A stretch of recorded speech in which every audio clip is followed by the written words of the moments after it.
wherever you go, there you are. So I cannot say anything else than my limited version, my limited perspective of what I think self is I think it is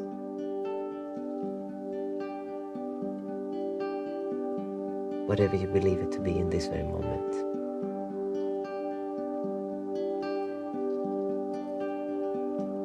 Which changes. If I'm deep in meditation and I feel God, then I can believe the self to be God. But then I come back to mundane and I cannot feel that God is me because I am not feeling that in this very moment. And since presence is the spiritual practice for me, there is no hanging on to a perceived vision of what should be. There is only what is happening in this very moment. And that is what self is for me. Hello friends, and welcome again to a new edition of Oh my goodness. Take a breath. Okay. Hello friends, and welcome to one new episode of One Question Each, where it's today my turn to ask this lady something that can be of use. And I'm not really having a super great idea, but maybe you can make a good use of this not super great idea. Yeah. Let's see. A few weeks ago I read, it was a meme, so that's where my wisdom is coming from. But it was something in the direction of there is too much talk in the spiritual community about self-growth and not enough about self-exploration. So it was a suggestion to shift our understanding from what spirituality means, from becoming better or some sort of sense of improvement, or maybe using the practice to attract, to manifest, to acquire, to grow. To be better. To be better, yeah. And instead of that, to see the practice or even the whole idea of human exploration or human life as an extension, not so much for growing and improving yourself, but for opening an exploration where by its own definition you don't need to know what the final result, what the discovery will be. Yeah. Do you agree? Do you disagree? Do you see it that way? What's your opinion? Okay. Yeah. Do you see life and spiritual practice as a process of self-improvement? Do you see it as a process of self-exploration, almost like a child at play? Do you see it as a combination of both? I think something I'm understanding of late, I think, is the true weight of responsibility. And I think that okay, so let me backtrack. For sure, I find that spirituality is all about self-exploration, because for sure I feel like the self contains all the different avenues and revenue that any sort of self-improvement can contain as well. But it is presenting it as it is a given of the human life to have all these qualities. So to explore them seems to be the essence of spirituality, is to know thyself, to know the self. But as this self becomes known, I would say we all have not a compass towards betterment, but we do have this feeling arrow towards what we perceive to be a better feeling. Yeah. And when we discover that that better feeling is not necessarily, let's say, reaching the fruit of our goals or reaching the truth of our aspiration, but mainly this thing of keep coming back to maybe keeping the mind calm when it's being frazzled, being honest even though you feel like lying would be a little easier, all the small little details and nuance of human existence. I think when we talk about self-improvement within the realm of spirituality, I think that's what I would refer to. Not as a way for you to be a better version of yourself, but to be a truer version of yourself, if that makes sense. So in that sense, the betterment comes from digging deeper and having the courage to acknowledge and to voice and express that which lies at that depth level, even though it may not always resonate with what is the current trend or what the others are thinking, or even the background spirituality or religion or moral compass that you grew up with. So what you're explaining is, let's see if I understand what you're trying to say. You would explore yourself, trying to know how your mind and body work, and trying to maybe refine the understanding of your desires and your intentions. Yeah. And then in that process of self-discovery, one of the elements that you do discover is a desire for improvement. And that responding to that desire for improvement is part of your self-discovery process. Did I understand correctly? Yeah, but I think also I think something that people don't realize is that when they talk about this self-improvement, I would say that in many cases it's a misunderstanding that it is self-improvement for the benefit of others or in the eyes of others. And what I'm saying is the self-improvement should be only as a result of the internal exploration. So once again, if you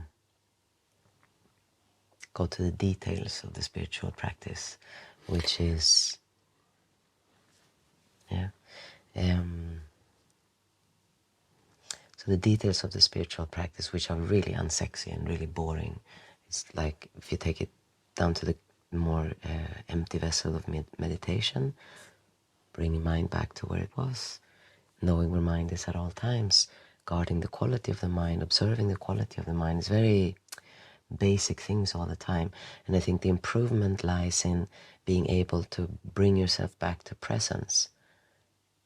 And that is the only thing you need to improve. But that's for you. That is not for others, per se. That doesn't mean that necessarily you become a better person in that moment. Maybe the present moment is one that is full of conflict. Maybe it's full of sadness. Maybe it's full of whatever. But the being in the present moment, I would say, has a bigger value, even if the present moment is full of turmoil, than to constantly try to improve that present moment in order for it to have a better feel for the surroundings. Does that make sense? Maybe it's a little sort of poorly explained. I'm not sure if you're... Okay, so let's say we think of self-improvement, then we think of doing good for others, smiling even though you feel like frowning, and all these, I feel that they are more like... Yeah, but you're, in that sense, you are describing self-improvement as if judged by others. And I think that that is the main misunderstanding in spirituality, this of doing good deeds, of being a good person, that somehow is the essence and the reach of spirituality. And I do not believe that it is. I think that that is a mechanism of spiritual materialism that triggers the same kind of guilt and should that the Judeo-Christian or whichever religious foundation you want to tap into. And would you then conclude that all the desires for self-improvement are imported from the opinion of others? For instance, if I approach my practice or my life with the desire of becoming better at a task in business, in sports, in writing, in music, whatever is your area of expertise or whatever it is that you have chosen to express yourself through. Or even you feel that you want to be a better person. Is that always marked by an external opinion, or does that respond to an inner compass that somehow from within, regardless of the condition of education, is guiding us towards a higher version of ourselves?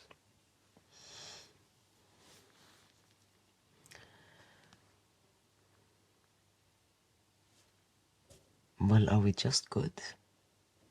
No. And is the higher version of ourselves just good? If we're thinking like the higher self, is it just good? Is that all there is to the higher version of self? I don't think that's the case. I think the higher version of self is all that you are without resistance. So that means being able to sit in your shit, literally, and be present in the shit, and understand the implications when you act out of that, and maybe understand that those implications when you act out of that is eventually going to come back as a mirror to you. So understanding the law of karma, of cause and effect, that maybe you refrain from acting upon that, but it doesn't mean that you try to stay away from that place, because the higher self would also say, hey, there's rage. Let me see how that feels. Because I guess I come back to this, I guess not non-duality, but the extreme polarity that in the bigger picture is all one. So in our human life shape or in our human existence, we've been so schooled that there are certain things that are to be erased and certain things that are to be enhanced in order for us to fulfill our life destiny or fulfill our life purpose. And I think the more I walk on this path, the more I see that that is an inherent prison in itself. That I also can see that, I can witness that in my fellow spiritual practitioners, when there's that sense that you always have to be kind, always have to be good, always have to be patient, always have to like almost brush away the knee-jerk responses you have towards disgust or anger or fear or this and that. I'm not sure that that is the best method for self-exploration, which I would say is, at least for me, my version of spirituality. So in this sense, you would really ascribe to using spiritual practice as self-discovery rather than self-improvement. Yeah. And then understanding self-discovery, yeah. But then if you take self-discovery and you bring it down the layers, it goes far beyond personality, right?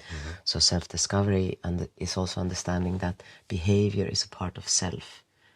Yeah. And that part of self, your behavior, is what sends out a signal into life that brings back something into your life that is the direct result of that signal.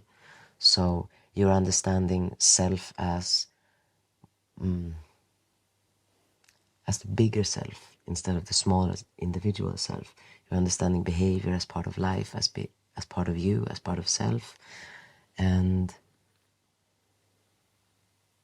then you choose. This self-exploration, in which way do you think it would lead to behavioral changes? For instance, you are describing emotional states, like you said, like anger or rage or things like that, yeah?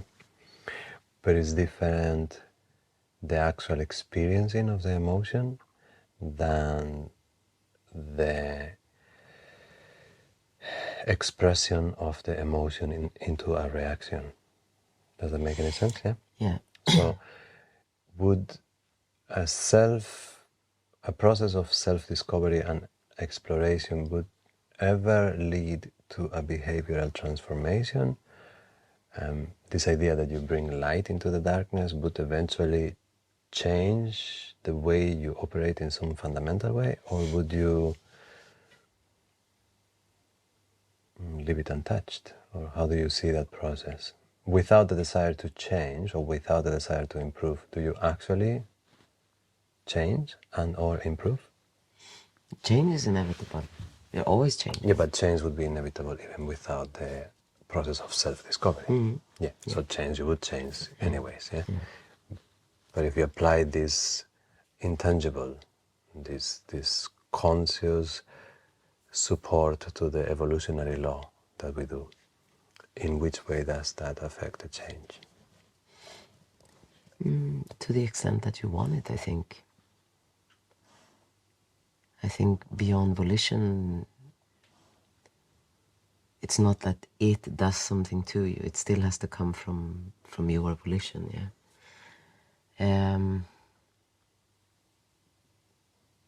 I say the process of self-discovery, okay, so the process of self-discovery is internal, but we are being given a life as the biggest mirror. So the process of self-discovery is also in the external process, because that is in fact what we see, our behavior and how it reflects back upon us. So we learn about, it's almost like a child going to kindergarten. You press this button and this boom pops up. Yeah, You press that button and boom pops up. Yeah? In many ways, your body and your external experience are the expression of your unconscious Totally. mind, So I would say the most basic or superficial layer of self-discovery is in the external experience. That, of course, is the more baby-like state, because you look at, you say something and something comes back to you. You say this way and something else comes back to you. So it's a very clear process of self-discovery because it hits you directly, yeah? And you are not manufacturing everything, seemingly, at least it seems like that, but you are getting an immediate response from an external source. So that I would say is the very the road to self-discovery that we've been given, almost like a television, that giant mirror of the outside world.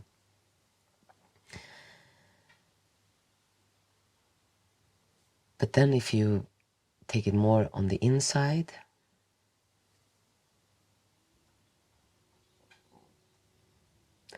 yeah, I don't, I mean, this of course, like everything else, is all in this moment, yeah, in this moment that I am in life. I do not see. Not only that, but even these conversations are in this moment. We are not trying to express any truth. So I'm very happy to actually see your mind's process unfolding. You don't need to come with any conclusion. No. I'm very happy to just hijack The thinking process. Yeah. Like I'm not looking for an outcome. No, I'm looking for the actual process.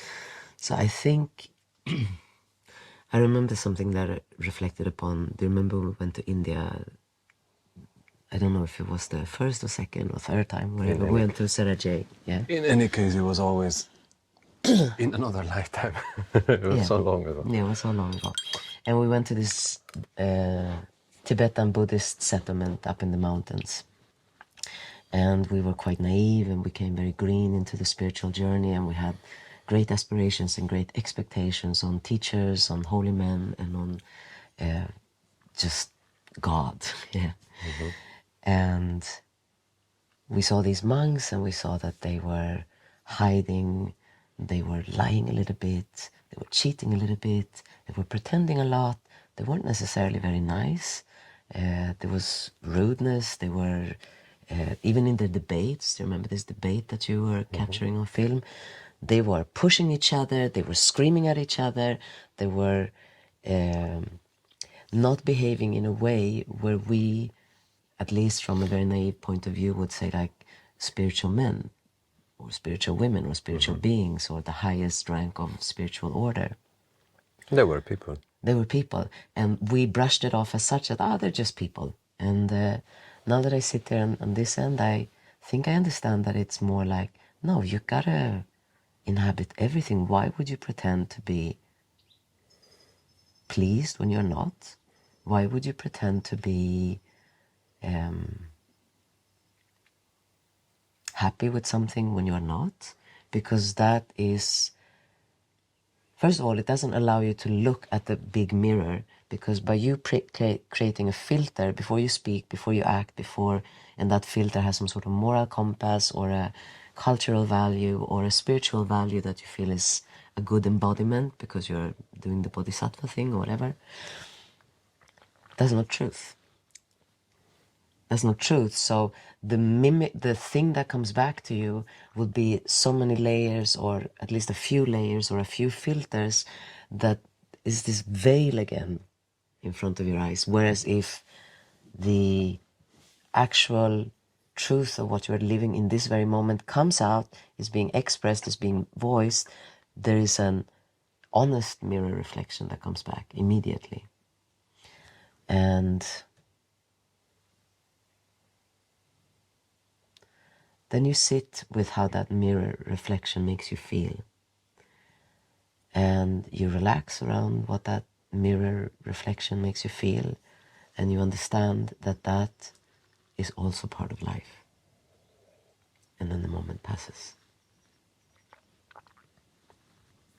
Now, if you let that become a big deal, become a big story, then you are carrying it on within your, then it becomes part of yourself, yeah, and becomes another part of you. But if you are able to, through this self-exploration, see the fruit of your labor, the cause, the consequence of your cause, immediately, then there's like a teaching there. You are able to inhabit it, you're able to sit with whatever it's inhabiting, and if you feel like adding more, you can do it. If you feel like not adding more, you can digest it, relax around it, and let it go. But it's not inherently worse than trying to make it go away, I think. If that makes sense. Yes. Okay, let me refine a little bit the question. Not refine, but maybe I can lead the question towards another angle.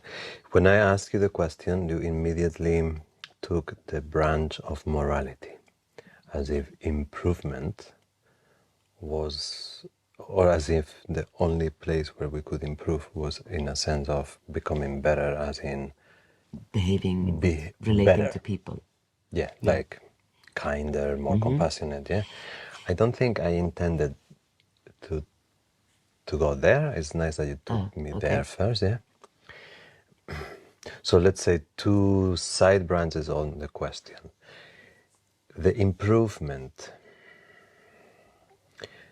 not of morals, but of quality. The same way, like if you make a car whose engine is more energy efficient, or somehow it has better aerodynamics and it goes faster, it's not a better morally car, but it's better in performance. So I will direct the question in that direction. Does the spiritual process require an improvement, not just exploration, but an improvement of your quality, not morally, but maybe energetically, like becoming more sensitive, waking up to the Kundalini rise, or yeah, that's one part. And then this self that we are improving or discovering, the nature of it, the nature of she, the nature of he. In your time observing this, have you evaluated or observed a change in what your perception about the self is? And I would like a first account, not so much a theoretical narration, but have you, since you meditate and since you are paying attention to who you are and the reality around you is, has the definition of you changed? Okay, so let's take training, whatever it is, my training in Kung Fu or in dancing. One part is the drilling, which is making the vehicle follow a certain track, yeah. But the rest of it, in terms of performance, it's just how present you can be. That improvement is part of the game of change under the premise that you are working with. Yeah. So I'm, let's say, dancing. I'm working with the premise now of doing what I do in this particular body that is 50 years old, that is worn down, tired, broken many, many times, but also more skillful in other ways, yeah. And that is very different than the improvement that I would give my body when it was 20, yeah. So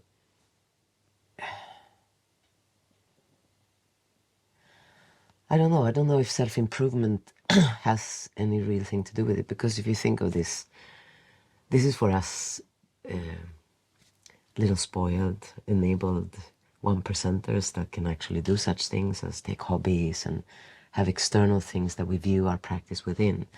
But imagine the monk who is chopping wood and carrying water. The self-improvement doesn't result in him chopping wood better or carrying water better, or even being able to, yeah, he can think of how much wood does he need for this particular day, if it's this particular temperature and these particular circumstances. How much water does he need for this particular circumstance with this amount of people in the household? But as that changes, that also has to change, yeah? And if that is self-discovery, but is it self-improvement? And that is very much spirituality. It's just that it's for us, it looks like, oh my God, boring, because there's nothing new. But since change is inherent in that structure... There is never not something new. Huh? There is never not something new. That's what I'm saying. But from our perspective, that would be like, oh, what a boring spiritual practice, because he's just chopping wood and carrying water and chopping wood and carrying water. And I betcha that at some point during the day, he will still feel bored. And he will still feel like, oh, what the fuck?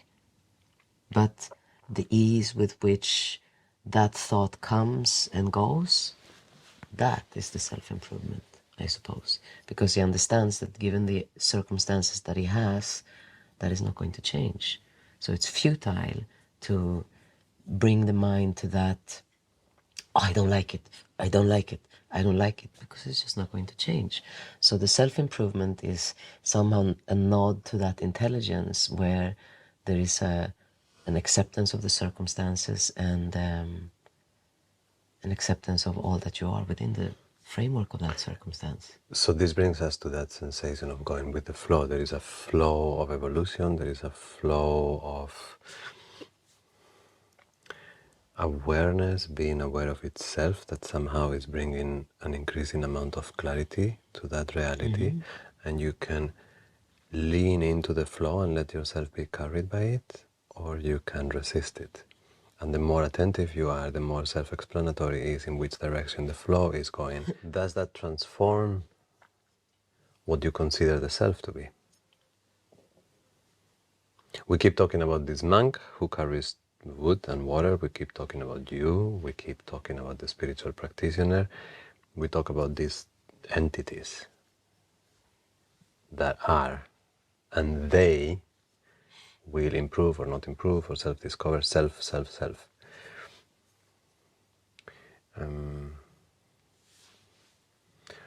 Very personally, what is your experience about the self? In meditation, many a times you have had experiences of oneness, experiences of merging, experiences of the body dissolving. So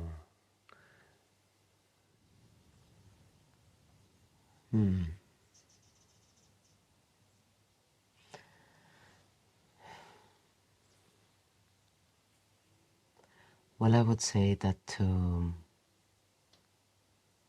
there are certain building blocks that are set in motion when this individual is being born, when this, in my case, Jenny is being born. The look, immediate circumstance, immediate experience that are just the throes of karma or throes of fate or the way the cookie crumbles. Yeah, whichever metaphor you want to take.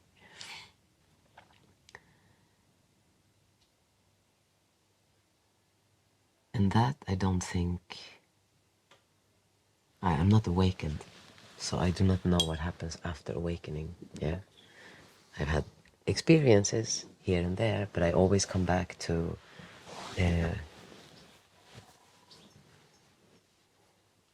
this Jenny that still has the same kind of characteristics and traits that I was born with. Because even as I awaken, I'm not going to get blonde. Even as I awaken, I'm not going to become a man. So there are certain structures and rules and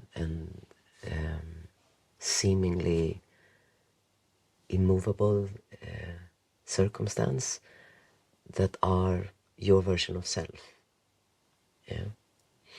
And then you can dive deep into it, and yeah, of course I have these moments when I have felt like myself is also all the people that I have around me, because they are part of my feeling perspective. They are part of my experience. They're part of me.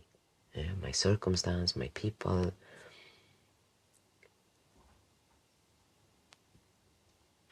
But as that changes, as circumstance and this and that and the other changes, there's still this thing that goes with me. Is wherever you go, there you are.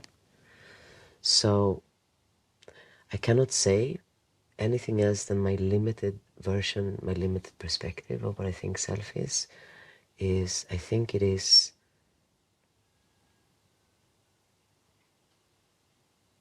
whatever you believe it to be in this very moment.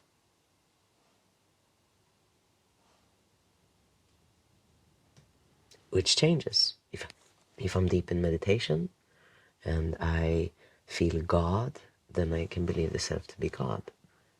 But then I come back to mundane and I cannot feel that God is me because I am not feeling that in this very moment. And since presence is the spiritual practice for me, there is no hanging on to a perceived vision of what should be. There is only what is happening in this very moment. And that is what self is for me. So not an absolute, but a continuously shifting viewpoint, continuously shifting experience. Anicca, this will also change. Even the version of self.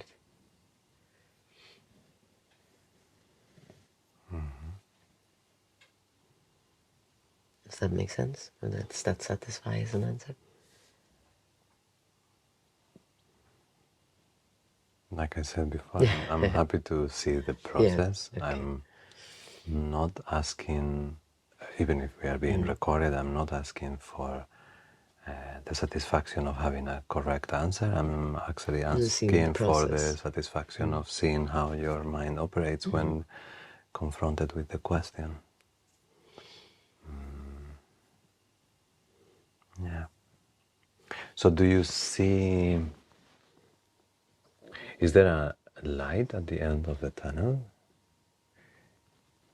Or is all tunnel? Is there a process where you have reached the destination, some sort of destination? Do you fantasize about that? Do you not give a shit? What is your relationship to awakening, you said, or enlightenment, or peace of mind or happiness? Does it play in your mind as crossing the finish line of some sort?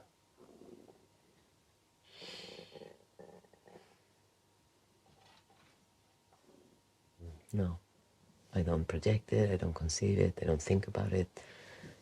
I practice, and then there's moments when I feel incredibly awake, and there are moments when I feel that that awakening, that the awakened state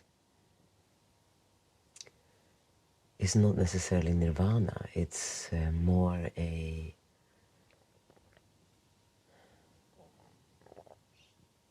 very calm inhabiting of what is. A very calm inhabiting of what is. And sometimes that which is what is, and that's when these feelings of a little bit more, let's say, nosing on what we refer to as awakening, it happens through a song, through a thought, through a memory, through a smell, through a tree, through something. And then that's good. But I think I'm getting to the point where it's not necessarily better than the days when I have really mundane suffering. I think, okay, so let me contextualize it more. So I'm not looking for a way out of suffering anymore. And that has made me suffer much less, if that makes sense. Mm-hmm. Yeah. I am getting closer, that I can say. If we talk about these big words like awakening, freedom, I am getting closer and closer and closer to what Krishnamurti says, I don't mind what happens. That is becoming closer and closer. And that, I guess, it's not really awakening for me, it's more like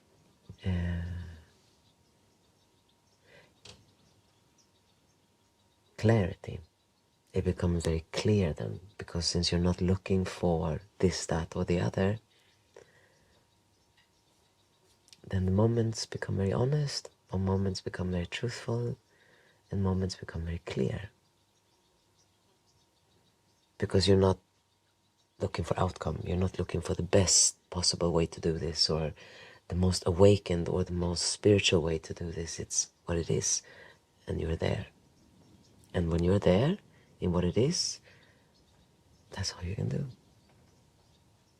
And I think that is where I am at the moment.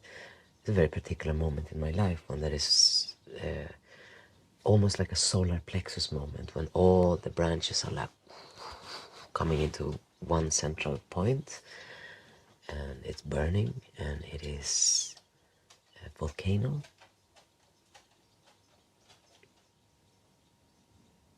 But I'm not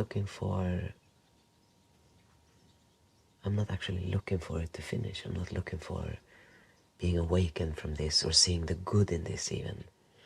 But couldn't that in itself, if you stop resisting what is,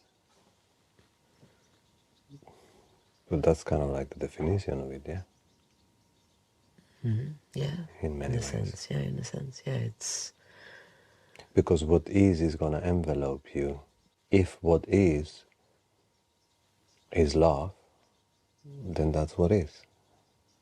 If what is wouldn't be love, and the primordial energy of creation would be hostility, it's still what is, yeah? It's still what is, yeah. And I think that is a sobering of spirituality that I think comes only from from years of maybe dreaming of spirituality, or maybe thinking that there's that one little shift and then poof, you'll be like happy or magic or realized or a good person, whatever. And I really don't feel like that anymore. I feel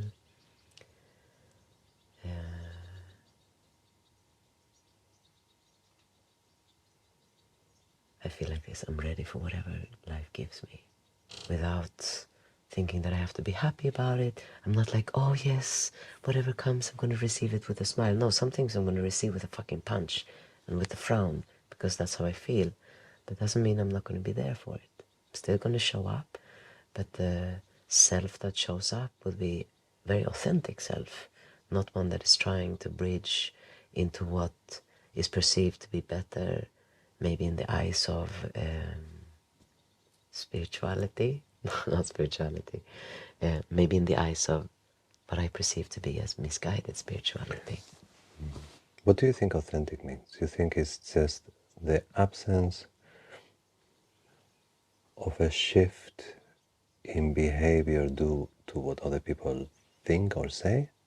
Would that be enough to say that you're authentic? It's a word that we use a lot lately, yeah? And it seems to be a currency that actually me personally and what I see in people is like you really crave for that sense of authenticity, because everything feels, not everything, but a lot of the things feel so fake, yeah? But authentic is not just, I don't know, walking into a Wild West saloon, kicking the door open and blasting your guns, yeah? That's just more arrogance than authenticity. Can you be authentic without at least a little bit of self-introspection? Is that possible? Yeah, I think so.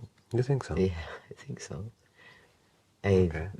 Because I have felt, No, generally because like speaking, quite who authentic in my life, but looking back, I don't think I was, because I think there was a lot of things about myself that I wouldn't be able to see that I can see now. but that, I don't think authenticity lies in that you have to know who you are. I think authenticity is just not hiding what is happening right now inside. It's more had to do like how children are. They're super authentic. We don't want kids being authentic because they feel like this and they feel like that. They feel like this and he. It goes like this, and it's very authentic because what is happening on the inside is being expressed immediately without filter until somebody starts to correct them. Yeah, and one could say the same thing with people with a certain mental deficiency. That cannot help but being authentically them. I don't know if a person with severe autism is doing a lot of introspection, but as having dealt with such people, they're very authentic because that is exactly what's going on. And there's not even the thought of how is this being met by the other. They have no choice but to do that. Same thing with people with Down syndrome that you see. They come and they can give you a hug, spontaneous. It's authentic. I don't know if there's much introspection there. So I don't think authenticity has to do with that. I see artists that I find are authentic, at least on the superficial little scraping level that I can access. And they do not necessarily have to have my worldview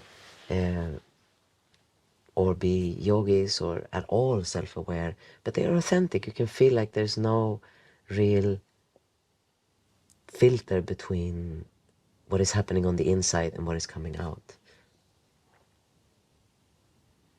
And then I can also feel like people with a lot of self-awareness, that there's so much fucking thought that happens between what is happening on the inside to what is going out there, that I don't feel that the authenticity at all. It's just like a... And is that inevitable? Like imagine that you are a really authentic person. Yeah, like what you feel comes out. And then you start a process of self-exploration of sorts. And you start seeing actions and reactions and educational patterns, and sometimes when you overcompensated for this insecurity, and you just open up your process, by the very fact of inquiring, you are going to slow down the reaction time from what you feel to what is expressed. It's not going to be so quick because you will have layers of second guessing. It's not very authentic. Yeah, but how to do it otherwise? How do you look and explore yourself? It's impossible that it's not going to at least create At least for a while, no? Or is it? Yeah, Or is it but possible? I don't think that authenticity is something that you should strive for. It's like it's Okay. another thing that It's just it happens or it doesn't happen. okay. I can say now I'm pretty authentic, but 10 years ago, maybe not so much, and 20 years ago, definitely not as much. So but that doesn't mean that I was. But then in your case, the more you practice, the more authentic you're becoming. Yes. So it seems that self-exploration is leading to a higher degree of authenticity. No, I No. think it's aging. I think it's aging because look, because I meet old people. I meet old people now, and they don't give a fuck. And that has nothing to do with self-exploration. It has to do with like, But don't you think life is some sort of self-exploration? Aging in itself is not a spiritual practice. no, no, I don't think so. When you inhabit something that is a practice, that means that you make something very conscious and make something very central of your life. And there's these old people that I speak of, yeah, that I have met a few of late. Not much, yeah, but authenticity is still there. Like authenticity is there, so I think that has more to do with like I don't give a fuck anymore because I don't have the energy to. Yeah, I'm not wise, I'm exhausted. exactly, something like that. So, and once again, it's not like it's better, worse, this, that, or the other. This you have moments, but I find that the awakening process as it is happening to me now, because I'm not going to deny that it is happening to me in this very moment. It has no flavor of fireworks. It has no flavor of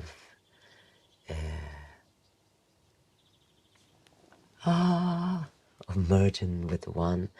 It has a flavor of immediacy.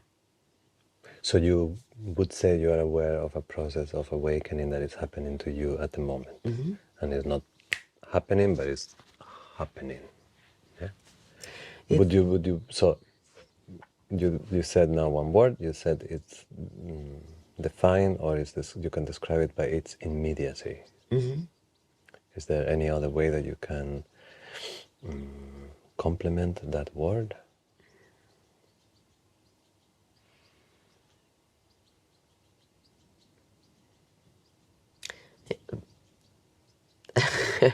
It really is like pretty close to this not minding what happens so much. Okay. Yeah, that's a whereas before I have been so minding what happens. Like it has to be like this or like this or like this or like this, because otherwise and now not so much. And that is because there has been a process of challenge, and I have inhabited the challenge with a sense of authenticity.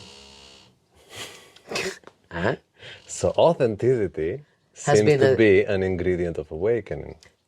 In this very process, yeah, I don't think that there is such a thing as the process of awakening as a prescribed 1, 2, 3, 4, You mean 5, 6, everybody's 7. different? Yeah. For Different sure. orders. For sure. And to believe So if that if someone would have a description of their own process of awakening would be different than yours. That's what you mean. I truly believe so. Okay. I truly believe so, because I believe that there are probably ways that, of course, practices, meditations, breath work, where energy is being played with, where you are playing with the bigger self instead of the smaller self. All that, yes, all valid. But I do believe that as many versions of individuality as there are in this world, in this universe, as many processes of awakening has to be, and they all look very different. Now, for me, I don't know, it's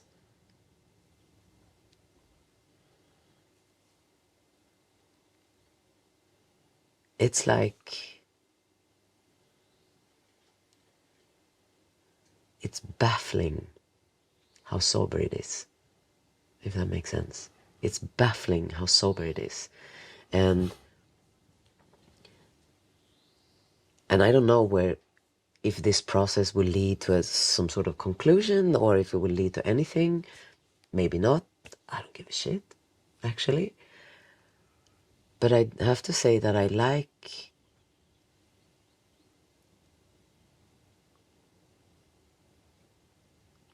where I'm at. I actually like where I'm at. Okay, so it's going to be difficult to put titles and sets to this. I mean, this is the type of conversation that you and I would have any given day. Yeah, we've had millions of these ones. So again, I was not looking for a conclusion or an answer, just for the actual No, and it's also interesting ping-ponging because, game. Yeah. I mean, what's interesting in this is that you are opening up something in my mind that I wouldn't necessarily think about or even try to phrase. Yeah. Well, but because I think that is what, when we describe yoga as union, yeah, you have one input, you have a second input, but when they put themselves in relationship, they are by definition bringing the awareness, the energy, the intention to the meeting point. And in the meeting point between the two polarities, the three of them become one thing. And that one thing that the three of them are, A, B, and C, the relationship, is greater than the sum of the parts. And at the same time, that undefinable thing that happens in the relationship, it also makes the polarities expand. Exactly, so you expand, and I think what you described before, that each person's awakening will be different, is not just because their expression or their way to explain it would be different, but because the actual process is an individuation that is unique. So it partakes with the same building blocks of all of creation and the same primordial consciousness. But the way it expresses, by definition, because we are at the leading edge of creation, it has to be different for you than it is for me. I do feel one thing though, if I have to give a little tip or a little understanding of something that propels the process to a depth layer, and that of course is pain, that of course is difficulties. And I remember when we were in India, when we were in Mysore and we were talking with these traditional Indian yogis, and they were saying that, I don't remember how it was, but when they became a widow or a widower or something, they have to give up something that is like the most cherished. Like there's sacrifice involved, that there's like sacrifice. And I think that sacrifice is part of that was like shortcut of religion and spirituality to get you to this point. We're suffering a fucking hell of a lot. And in that suffering, there is a natural opening where if you don't go under, it will definitely give a little bit of gold in the cracks, or allow the light to come through in those cracks. And this I have understood. So I feel... Well, suffering is its own way of chaos, yeah? Disrupting the status quo. If you are just, everything is settled, then there is not enough, probably not enough desire to understand what everything is in the first place, because nothing is that bad. Out of order. Yeah.